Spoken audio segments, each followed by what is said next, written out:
استغفار کریں اور اپنے آپ کو فیکٹری ریسیٹ کریں، ذرا پرانے ڈیٹا کی قربانی دیں، وہ مان جائے گا۔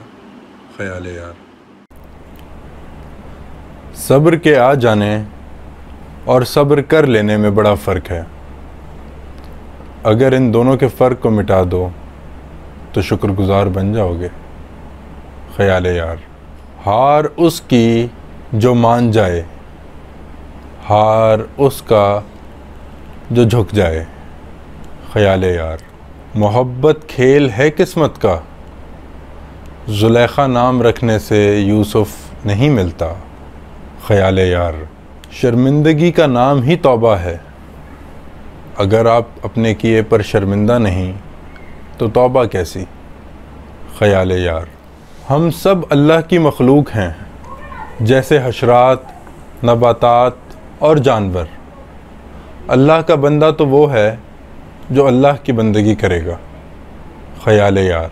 ہار پھولوں کا ہو یا باہوں کا، ہوتی دونوں صورتوں میں ہی ہار ہے۔ خیال یار۔ کوئی رام کہتا ہے، کوئی جیزس تو کوئی اللہ، کیونکہ اس کو جانتے ہی نہیں۔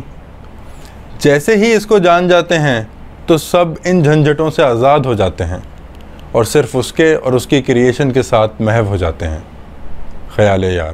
دین کے راستے پر چلنے سے پریشانیاں کم نہیں ہوتیں، بلکہ پریشانیوں سے نمٹنا آ جاتا ہے۔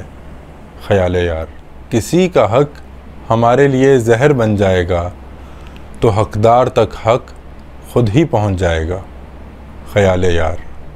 توبہ آنے والی آفات سے محفوظ رہنے کے لیے اور معافی کی ہوئی غلطیوں کے لیے مانگی جاتی ہے۔